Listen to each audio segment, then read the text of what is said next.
정식이 늦어져서 모종에서도 너무 잘 컸고 정식한 밭에서도 고온이 유지가 되니까 웃자람이 심하다 라고 기사에서도 또 명시를 하고 있습니다. 그래서 심한 포전에 양파는 대부분 웃자랐기 때문에 밭에 흙이 안 보일 정도로 웃자라 있다, 정식기에 웃자라 썼다. 안녕하세요, 농사백단입니다. 오늘은 마늘 양파 얘기할 거예요. 지금 영상 찍는 게 1월인데요 일단 새해 복 먼저 많이 받으시고, 그리고 이제 2월이 되면서 본격적으로 마늘 양파 추비 시즌이 시작이 되니까 이때 지금 예상되어지는 문제점이나 조금 우려되는 점, 그래서 좀 어떻게 대처를 하셔야 되는지에 대해서 좀 자세하게 말씀을 드리도록 하겠습니다. 이제 2월달, 3월달, 다가오는 2월달, 3월달에 우리가 어떤 일들을 해줘야 되는지 한번 자세히 살펴보도록 하시죠. 그 전에 이제 기상 예측 자료를 먼저 보도록 하겠습니다. 이제 올해 1월, 2월, 3월에 기상청 데이터를 참고하면요, 1월달 같은 경우는 평년과 비슷한 온도가 유지가 될 것 같지만 2월달, 3월달 같은 경우는 평년보다 온도가 높을 확률이 있습니다. 그러니까 50%, 60% 확률은 대부분 이제 높다라고 보여져야죠. 그러니까 장기적인 데이터 상에서는 이제 다가오는 2월, 3월에 조금 더 따뜻할 예정이다. 따뜻해지니까 양파, 마늘의 생육이 조금 빨라질 거고 좀 추위 시즌이 앞당겨질 가능성이 있겠구나라고 생각해 주시면 되겠죠. 이제 강수량 부분도 보시겠습니다. 마찬가지로 기상청 데이터를 가지고 왔는데요. 1월달 같은 경우는 평년보다 대체적으로 적어서 건조한 날씨가 예상이 되어지고, 2월달 같은 경우는 평년이랑 강수량이 비슷할 것 같고요. 3월달 같은 경우는 평년보다 높을 확률이 있습니다. 그래서 평년보다 2025년 3월에는 강수량이 조금 더 많을 거다, 습할 거다, 조금 웃자람이 심하지 않을까, 온도가 올라가면서 강수량도 많아지기 때문에 좀 웃자람이 심하지 않을까 하는 우려사항이 있습니다. 그리고 지금 양파 재배 면적을 저희가 추산해서 살펴보도록 하면은 전체적인 재배 면적은 전년에 대비해서 굉장히 크게 감소했어요. 한 마이너스 3.5% 감소했고, 평균에 대비해서도 한 0.4% 감소를 한 상황인데요. 조생종 같은 경우가 늘고 있습니다. 조생종 같은 경우는 전년 대비 0.5%, 평균적인 평년 대비 1% 증가한 걸 살펴보실 수 있네요. 이유는 조생종이 이제 가격이 되기 때문이겠죠. 마늘 같은 경우도 비슷한 맥락일 것 같습니다. 그 생육기간이 좀 짧지만 비교적 늦게 정식해서 늦게 이제 수확을 할 수 있는 한지역 마늘이랑 좀 생육기간은 비교적 길지만 조금 이른 시기에 정식해가지고 어쩌면 한지역보다는 조금 더 빠르게 수확을 할 수 있는 난지역 마늘을 비교를 해보면요, 난지역 마늘이 여전히 한지역 마늘보다 많이 심겨져 있는 거 살펴보실 수 있습니다. 전체적인 마늘 재배 면적은 전년에 대비해서도 굉장히 많이 빠지고 있고 평년에 대비해서도 많이 빠지고 있어서요, 수급의 불안정이 지금 예상이 되어지고 마늘 가격이 좀 소폭 오를 수 있는 상황이 되지 않을까라고 예상이 되어집니다.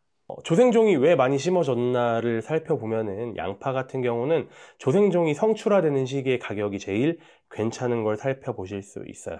이제 평년 연두색 그래프만 살펴보시면요, 조생종이 출하되는 시기에 가격이 높다가 점점점 이제 중생종, 만생종이 이제 출하가 되면서 전체적인 양파 수급량이 늘어나는 시기에는 어쩔 수 없이 공급이 많아지면서 가격이 꾸준하게 떨어지는 걸 살펴보실 수 있죠. 그래서 농가분들께서 조금 더 이제 소득에 도움이 되는 조생종 양파 쪽에 정식 면적을 늘려가고 있는 추세다라고 살펴보실 수 있겠습니다. 그래서 이제 정식할 때 이슈를 좀 살펴보아야 할 것 같은데요. 이제 작년이죠. 작년에 이제 양파랑 마늘이 정식되는 시기에 좀 이제 기사 내용을 발췌를 해왔습니다. 어쨌건 포인트는 정식이 조금 늦어졌다. 늦어진 이유는 좀 이제 가을 장마가 조금 길었고, 그리고 정식이 늦어지는 만큼 모종 상태에서 좀 양파랑 마늘이 큰 기간들이 많았는데 그 기간 동안도 어느 정도 고온이었다. 그래서 웃자람이 심하게 우려가 된다는 이야기인데요. 좀 빨간색 줄 친 부분만 빠르게 저희가 읽어보고 넘어가도록 하겠습니다. 10월 하순이면 끝날 양파 정식이 아직도 준비 단계이다. 정식이 계속 늦어지고 있다는 거죠. 정식이 평년 대비 길게는 20여일가량 늦춰져서 육묘상에서 20일간 더 크는 상황이 되어졌고요. 그렇기 때문에 육묘상에서 워낙 우량하게 자란 모종들이 밭으로 들어가고 그 밭 자체에 들어간 정식기에도 고온이 유지가 되고 있어서 웃자람이 굉장히 만연했습니다. 이 현상 같은 경우는 지역이랑 무관하게 어쨌건 정식이 지금 늦어졌고요. 정식 작업이 지연됐기 때문에 월동전의 생육기간이 짧아졌습니다. 그러면 월동기에 냉해를 입을 확률도 굉장히 크게 증가를 하게 되죠. 그러니까 정식이 늦어져서 육묘상에서 오래 키운 다음에 정식을 하게 되면 뿌리의 활착 정도가 약한 상태에서 큰 한파를 맞이할 수 있는 가능성이 높기 때문에요. 그럴 때는 월동기의 냉해 피해가 굉장히 심각해질 수 있다라는 거고요. 그리고 이 부분은 또 이제 어떤 부분이랑 저희가 생각해 볼 수 있냐면 그 저온 요구도를 충분하게 평년만큼 충족시킬 수 없다. 저온 요구도가 평년에 비해서 충분하게 충족되어질 수 없는 가능성도 존재하는 거고요. 그 저온 요구도가 평년에 비해서 충분하게 충족되어지 못해졌을 경우에는 생리장애가 발생할 위험성도 있습니다. 그러니까 지금 이제 2월, 3월 지나고 나서 이제 4월이 돼가지고 뭐 예를 들어 순양파, 추대양파라든가 벌마늘 같은 생리장애가 일어날 가능성도 분명히 존재를 한다라는 거죠. 이 부분 같은 경우는 환경적인 영향이고, 환경적인 영향이 늦은 정식에 의한 저온 요구도의 불충분한 충족이라고 이해하시면 되겠습니다. 그래서 작업이 늦어져서 모종이 너무 자란 상태로 논밭에 심어졌기 때문에 추 꽃대가 올라오는 추대 양파가 발생할 수 있다라는 얘기를 좀 자세하게 설명을 드린 거고요. 웃자람이 심하다. 웃자람이 심하다. 정식이 늦어져서 모종에서도 너무 잘 컸고 정식한 밭에서도 고온이 유지가 되니까 웃자람이 심하다 라고 기사에서도 또 명시를 하고 있습니다. 그래서 심한 포전에 양파는 대부분 웃자랐기 때문에 밭에 흙이 안 보일 정도로 웃자라 있다, 정식기에 웃자랐었다 라고 지금 굉장히 우려되는 상황을 기사에서 발췌해서 가지고 왔는데요. 이 부분을 조금 더 정리해서 한번 살펴보도록 하겠습니다.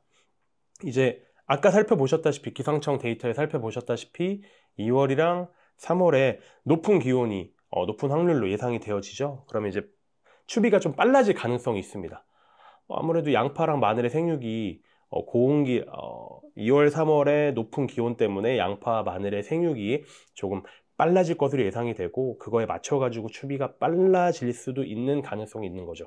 그러면 당연히 웃자람이 조금 더 심해질 가능성이 존재를 하는 거고요. 그리고 2월, 3월에 아무리 평년보다 기온이 높을 것으로 예상되긴 하지만 2월, 3월에 바짝 한파들이 분명히 오거든요. 그럼 충분히 웃자라 있는 웃자람이 만연되어져 있는 양파, 마늘 같은 경우는 냉해 피해, 그 시기에 냉해 피해가 좀 심각하게 올 수도 있다라는 거죠. 두 번째로 3월 달에 평년보다 많은 강수량이 예상이 되어진다라는 거고요. 이 부분 같은 경우는 많은 양의 밑거름, 그리고 또 완유성 제품들, 그리고 혹은 양분의 유효화가 늦은 좀 이제 유기질 제품들의 공급과 3월 달에 평년보다 많은 강수량이 연결이 되어지면 양분 공급이 조금 과해질 수 있습니다. 양분 공급이 좀 과해지기 때문에 좀 양파의 생육의 불균형이 초래가 되고요. 병해가 좀 만연할 수도 있다는 거죠. 생리장애로는 이제 벌마늘이나 수량파 그리고 웃자람 같은 경우가 좀 많이 등장할 수 있겠네요. 그래서 이 부분 같은 경우를 좀 정리해서 말씀드리면 지금 2월, 3월에 추비를 하셔야 되는 건 맞는데요. 그 추비의 양을 반드시 좀 조절하실 필요가 있는 거고요. 그리고 이때 하는 추비의 종류 중에서는 이제 요소태 질소라든가 그러니까 질소의 함량이 높은 제품보다는 다른 양분이 좀 균형을 맞춰서 들어가는 제품들이 양이 가감이 되어서 들어갔으면 좋겠습니다.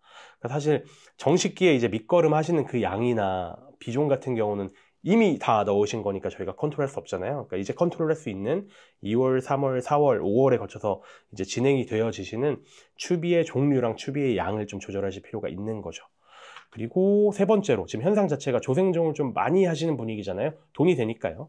그렇기 때문에 조생종은 또 빨리 뽑아낼수록 돈이 된다는 인식이 있으셔가지고 생육을 조금 빠르게 가져가시기 위해서 질소를 과다하게 주시는 경향이 있을 수 있다라는 게 우려된다라는 거죠. 질소의 요구도가 높은 작물은 분명히 맞습니다. 그리고 이제 도복이 되고 난 다음에도 구비대가 굉장히 엄청나게 많이 되는 작물이기 때문에 질소를 많이 추비 때 공급하셔야 되는 이유도 분명히 확실합니다. 하지만 올해 기상 자체가 2월, 3월에 고온기이고 첫 번째로, 두 번째로 3월에 강수량이 많을 거다. 그러니까 웃자람, 이 두 가지 포인트에서 웃자람이 좀 심각하게 우려가 된다. 그리고 마지막 세 번째 포인트에서 작년에 정식하셨을 때 이미 많이 자란 모종을 정식하셨다. 왜냐하면 정식기가 늦어졌으니까요. 그러니까 이 세 가지 포인트에서 얘기하는 것 자체가 웃자람이 심각할 거고, 그리고 질소질이 너무 많이 공급이 되면은 2차 영양생장으로 인해 가지고 생리장애들이 많이 나타날 거다. 예컨대 뭐 추대 양파라든가 벌마늘이라든가 그런 것들이 많이 일어날 거다라고 지금 우려가 되는 상황들을 저희가 쉽게 추측할 수 있는 거거든요. 그렇기 때문에 아무리 질소질 요구도가 높은 작물이고 빨리 키워야 되는 조생종 양파라고 하더라도 질소를 과다하게 살포하는 건 저희가 좀 우려되는 점이라는 거죠. 앞서 말씀드렸던 이런 생리장애들이 더욱 심각하게 만연할 수 있는 가능성이 높아지니까요. 네, 4번에 있는 설명 자체가 3번의 설명이랑 제가 연관돼서 설명을 드렸죠. 작년에 고온기, 정식기의 고온, 그리고 길어진 가을 장마로 인해서 정식 시기도 늦어졌고, 그 정식할 때도 고온이었고, 정식할 때 이미 모종 자체가 좀 많이 평년보다 커진 모종, 웃자라 있는 모종을 정식하셨다. 그렇기 때문에 과한 질소질 공급이라든가, 혹은 과하지 않은 질소질, 그러니까 질소질이 아니더라도 과한 양분의 공급을 2, 3월에 조금 삼가해야 될 필요가 있다라고 정리를 할 수 있을 것 같습니다. 이런 부분은 환경을 저희가 분석했을 때 예상되는 부분입니다. 그래서 이런 부분과 연관 지어서 그럼 우리가 영양 관리로서 어떻게 이런 증상들을 해결할 수 있는지는 다음 영상에서 말씀드리도록 하겠습니다. 일단 이번 영상 여기까지고요. 시청해 주셔서 대단히 감사합니다.